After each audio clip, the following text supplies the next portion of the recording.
नमस्कार दोस्तों, एक बार फिर से आप सभी का स्वागत है आपके अपने चैनल डिजर्व पॉइंट एकेडमी में। मैं सुमित भट्ट और आज के इस सेशन में हम जिस टॉपिक पर बात करने वाले हैं वो है बहुत ही ज़्यादा इंपॉर्टेंट, दैट इज़ कुछ एडिशन से रिलेटेड क्वेश्चंस जो फ्रीक्वेंटली कॉम्पिटिटिव एग्जाम्स में पूछे जा रहे हैं और बिना ट्रिक के उन क्वेश्चंस को सॉल्व कर पाना बहुत ही ज़्यादा मुश्किल है। तो उनके पीछे की जो ट्रिक्स हैं उनको आज हम यहाँ पर समझते हैं और बहुत ही इंपॉर्टेंट होने वाला है हमारा ये आज का सेशन। 10-15 मिनट में यदि अगर हमारे 1 से 2 मार्क्स स्कोर हो पाते हैं तो कोई बुराई नहीं है, और 1 और 2 मार्क्स के जो वैल्यू होती है कॉम्पिटिटिव एग्जाम में आप सभी लोग बहुत अच्छे से जानते हैं। तो चलिए स्टार्ट करते हैं हमारे इस सेशन को। Let's begin.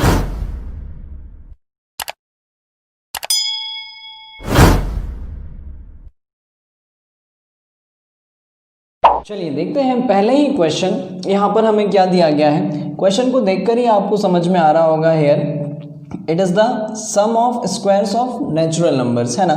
यहाँ पर यदि अगर मैं नेचुरल नंबर्स के स्क्वायर्स का सम करूँ तो डेफिनेटली हमारे पास यहाँ पर एक फॉर्मूला होता है n+1 and 2n+1 divided by 6। लेकिन कई बार ये एग्ज़ाम में हमारे साथ होता है कि ये फार्मूला हम भूल जाते हैं, तो मैं फार्मूले से रिलेटेड बिल्कुल भी यहाँ पर बात नहीं करने वाला हूँ।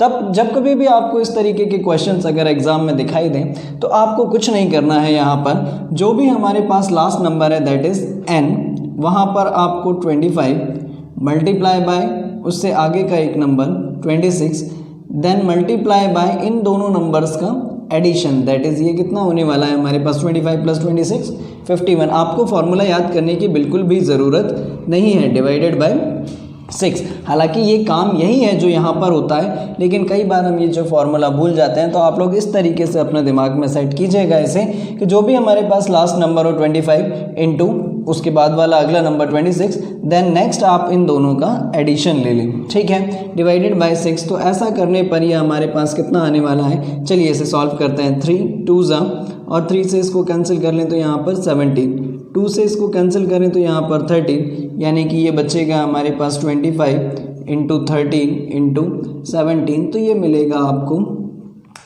55 25।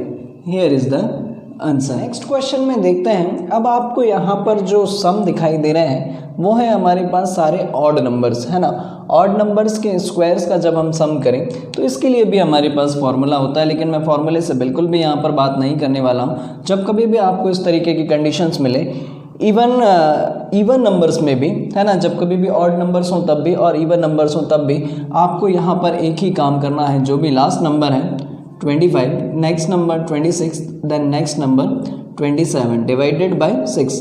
डिवाइडेड बाय 6 सभी में होना है जहाँ कहीं पर भी आपके पास स्क्वायर लगा होगा। जब आप इसे सॉल्व करेंगे तो देखते हैं यहाँ पर क्या होने वाला है।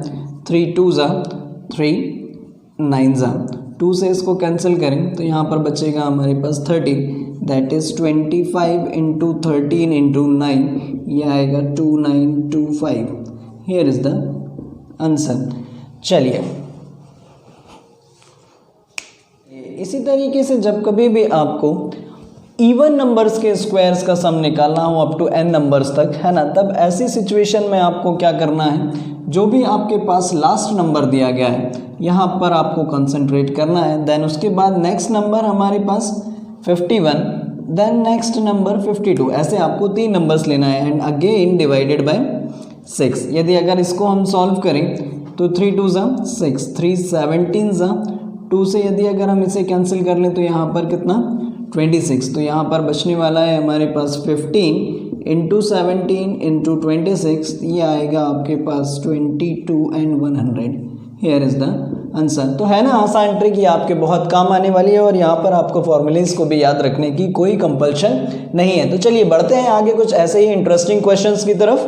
दोस्तों ये जो क्वेश्चन है ये बहुत ही ज़्यादा इंटरेस्टिंग है ना, और एग्ज़ाम्स के बहुत फेवरेट पार्ट है। लगभग हमारे पास सिंप्लीफिकेशन एडिशन के जो क्वेश्चन में जिस भी क्वेश्चन का पार्ट होते हैं वहाँ पर बहुत सारे एग्ज़ाम्स में ये क्वेश्चन पूछे जाते हैं। तो इन क्वेश्चंस को आप यदि अगर मैथमेटिक्स अप्लाइड मैथमेटिक्स से अगर सॉल्व करने जाएं तो आपका बहुत सारा समय कंज्यूम होने वाला है, और इवन हो सकता है कि शायद उसके बाद भी ये सॉल्व ना हो। तो इन क्वेश्चन के अंदर डेफिनेटली जब अगर ये कॉम्पिटिटिव एग्जाम्स के अंदर दिए जा रहे हैं तो निश्चित रूप से यहाँ पर हमें बहुत कम समय में, इवन यदि अगर मैं बात करूँ तो 40-50 सेकंड्स के अंदर हमें इन क्वेश्चंस को सॉल्व करना होता है। तो निश्चित रूप से इन क्वेश्चंस के अंदर कोई ना कोई ट्रिक होती है। तो सबसे पहली चीज़, इन क्वेश्चंस का पैटर्न हम समझते हैं कि जब कभी भी आपको इस टाइप्स के क्वेश्चंस मिले, है ना, सबसे पहली चीज़ तो ये कि इनके अंदर इस तरीके से मल्टीप्लिकेशन हो और अगला ही मल्टीप्लिकेशन इस नंबर से हो जो यहाँ पर एंड हो रहा हो। ठीक है, पहला पैटर्न ये। और दूसरी चीज़ ये कि इन दोनों नंबर्स के मल्टीप्लिकेशन वाले दोनों नंबर्स के बीच के जितना डिफरेंस हो, जैसे 1 और 2 के बीच का डिफरेंस क्या है 1, वो ऊपर हो। 2 और 3 के बीच का डिफरेंस कितना है 1, वो कहाँ पर है ऊपर। इसी तरीके से यहाँ पर भी इन दोनों के बीच का डिफरेंस 1, वो ऊपर, है ना। तब ऐसी परिस्थिति में आपको ज़्यादा दिमाग लगाने की ज़रूरत नहीं है। जब कभी भी इस तरीके का क्वेश्चन हो और दो कंडीशंस हो हमारे पास, ये जो रेगुलर मल्टीप्लिकेशन हो और इन दोनों के बीच का डिफरेंस ही न्यूमरेटर में हो, तब ऐसी सिचुएशन में हमें केवल इन दो लास्ट नंबर से डील करनी है, ये b और ये फर्स्ट वाला नंबर a। और फॉर्मूला है हमारे पास b minus a upon ab, यानी कि ये कितना हो जाएगा 21 minus 1 upon 21 into 1, that is 20 upon 21। Here is the answer. ये भी क्वेश्चन लगभग सेम ही है पिछले वाले क्वेश्चंस की तरह, बस मैंने यहाँ पर डिजिट्स थोड़ी सी बड़ी ले ली हैं। तो सबसे पहली कंडीशन यहाँ पर दोनों ही चीज़ें फॉलो कर रही हैं। मल्टीप्लिकेशन जो है वो रेगुलर मल्टीप्लायर है। रेगुलर मल्टीपल का मतलब 1 इंटू 2, तो अगला नंबर जो है वो कहाँ से स्टार्ट हो रहा है 2 इंटू 3, और इन दोनों मल्टीपल्स के बीच का जो डिफरेंस है वही हमारे पास न्यूमरेटर में है। तो अगेन हम यहाँ से इसको क्या मान लें a, और ये क्या है हमारे पास लास्ट नंबर b। फॉर्मूला लगाएं आप b minus a upon a b, है ना। तो ये कितना हो जाएगा हमारे पास 100 minus 1 upon 100 into 1, that is 99 upon 100। Here is the answer. आते हैं हम हमारे नेक्स्ट क्वेश्चन की तरफ, और इसे भी ज़रा बहुत ध्यान से समझिएगा। ये अब थोड़ा सा वेरिएशन यहाँ पर देखने को मिलेगा आपको। 1 इंटू 3, 3 इंटू 5, 5 इंटू 7 है। तो ये हमारे पास रेगुलर मल्टीपल है, लेकिन अब इन दोनों के बीच का जो डिफरेंस है वो कितना है हमारे पास 2, वो न्यूमरेटर में नहीं है। तब ऐसे सिचुएशन में काम तो आपको वही करना है a, और ये क्या है हमारे पास b, है ना। फॉर्मूला आप वही लगाएं b minus a upon a b. बस साथ ही साथ क्या कर दें आप, ज़रा बहुत ध्यान से समझिएगा, जब कभी भी इन दोनों के बीच का डिफरेंस अगर यहाँ पर नहीं हो तो आप इससे उठाकर इसे डिवाइड कर दीजिए। यानी कि यहाँ पर कितने का डिफरेंस था 2 का, तो यहाँ पर 1/2 से आप इसे डिवाइड कर दीजिए। चलिए देखते हैं क्या होने वाला है। यहाँ पर b माइनस a करें हम तो 11 माइनस 1 अपॉन 11 इंटू 1 इंटू 1/2, यानी कि ये क्या देने वाला है हमें 10 अपॉन 11 इंटू 1/2। इससे इसको हम डिवाइड कर दें तो यहाँ पर कितना बचेगा 5 upon 11। Here is the answer. देखते हैं ज़रा यहाँ पर भी पैटर्न को बहुत ध्यान से समझने की कोशिश कीजिए। यदि अगर इस तरीके के क्वेश्चन मिलते हैं आपको एग्ज़ाम में तो निश्चित रूप से यहाँ पर भी कोई ना कोई पैटर्न होगा, क्योंकि आप अगर इसको एलसीएम लेकर सॉल्व करने बैठ गए तो बहुत सारा समय इसमें लग जाएगा, है ना। तो यहाँ पर देखते हैं हम क्या कुछ पैटर्न हो रहा है। क्या हम इसे ऐसा लिख सकते हैं, again 2 into 3 that is 3 into 4 plus 1 upon 4 into 5 plus इसी तरीके से चलते चलते अब ये फिर से हमारे पास उसी फॉर्म में आ गया है।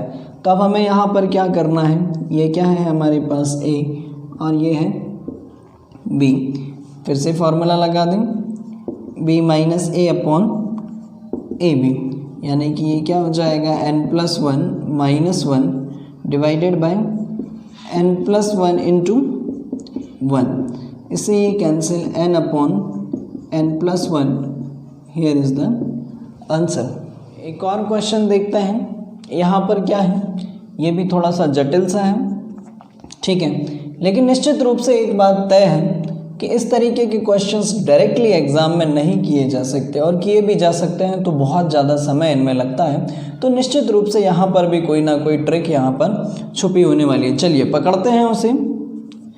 क्या इसे हम ऐसा लिख सकते हैं 1 × 2 प्लस 3 10 को हम क्या लिख सकते हैं 2 × 5। ऐसा क्यों कर लिख रहे हैं हम, ज़रा बहुत ध्यान से देखिएगा।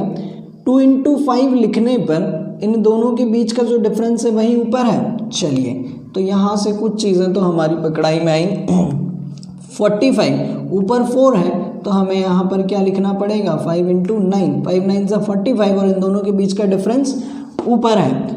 यहाँ पर 5 126 तो ये हो जाएगा 9 × 14 प्लस 1/2 1/10 14 से यहाँ पर स्टार्ट होगा निश्चित रूप से, तो 14 × 15 कितना होता है 210 प्लस 2/55 यहाँ पर 15 होगा और 15 × 17। चलिए तो इस तरीके से आपको प्रेडिक्शन करना है। अब आप देखें कि यहाँ पर जो मल्टीप्लिकेशन है वो तो रेगुलर है 1 × 2 2 × 5 5 × 9 है ना, यानी कि जहाँ पर एंड हो रहा है वहीं से अगले पे स्टार्ट हो रहा है, और इन दोनों के बीच का जो डिफरेंस है वही क्या है हमारे पास न्यूमरेटर में। अगेन हम वही फॉर्मूला लगाएं, ये a और ये b, तो फॉर्मूला क्या होता था हमारे पास b - a/ab, यानी कि 17 - 1/17 × 1 16/17। Here is the answer. कोई ज़्यादा दिमाग लगाने की ज़रूरत नहीं। आगे और एक और क्वेश्चन देखते हैं। यहाँ पर हमें मिक्स्ड फ्रैक्शन दे दिए गए हैं, तो यहाँ पर भी ऐसी परिस्थिति में बिल्कुल घबराने की ज़रूरत नहीं है। तब ऐसी कंडीशन में क्या करें, आप इन नंबर्स को एक साथ ले लें 1 + 2 + 3 + 4 अप टू 24 है ना, और उसके बाद ये जो फ्रैक्शन में है इनको भी आप क्या कर लें साथ में ले लें है ना। तो यहाँ पर क्या था हमारे पास 1/2 प्लस 1/6 प्लस 1/12 अप टू 1/600। चलिए तो इन नंबर्स को हमें ऐड करना है अप टू 24 तक। तो फॉर्मूला होता है n × n + 1 / 2। यहाँ पर स्क्वायर नहीं है इसलिए हम यहाँ पर क्या लेते हैं 2 प्लस यहाँ पर अगेन हमारे पास वही कंडीशन कुछ ऐसी पकड़ते हैं हम कंडीशन को 1 × 2 प्लस 2 × 3 प्लस 3 × 4 प्लस ये इस तरीके से चलते चलते यहाँ पर मिलेगा हमें 24 × 25। तो यहाँ पर इन वैल्यूज़ को रखते हैं तो ये कितना हो जाएगा 24 × 25 / 2 है ना। आगे बढ़ते हैं हम इसे सॉल्व करने के लिए। ये फिर से हमारे पास उसी पैटर्न में है, फॉर्मूला लगाते हैं b - a/ab। ठीक है, तो ये होने वाला है हमारे पास 12 से यदि अगर हम इसको सॉल्व करें तो 25 धाम 250 और 25 12 300। ठीक है, प्लस तो b - a यानी कि यहाँ पर बचेगा 25 - 1/ab 25 × 1, तो ये हो जाएगा हमारे पास 300:24/25। ये इसका आंसर। तो दोस्तों ये जो वीडियो है आपके बहुत काम का है। मुश्किल से 15-20 मिनट आपको यहाँ पर लगे होंगे इसको समझने के लिए, लेकिन निश्चित रूप से 1 या 2 क्वेश्चंस आपको हर कॉम्पिटिटिव एग्जाम्स में इससे रिलेटेड देखने को मिलते हैं। तो उम्मीद करूँगा कि ये जो वीडियो है आप लोगों को पसंद आया होगा और बहुत ही ज़्यादा आपके काम का है। तो प्लीज़ इसे लाइक और शेयर करना मत भूलिएगा, और आप लोग अगर मेरे चैनल पर नए हो तो प्लीज़ मेरे चैनल को सब्सक्राइब कर दीजिएगा, ताकि इसी तरीके के लेटेस्ट टॉपिक्स पर मैं नए वीडियोस आप लोगों के लिए लाता रहूं और उनका नोटिफिकेशन आप लोगों तक सबसे पहले पहुंचता रहे। तो चलिए मिलते हैं हमारे किसी नेक्स्ट वीडियो में, तब तक के लिए गुड बाय।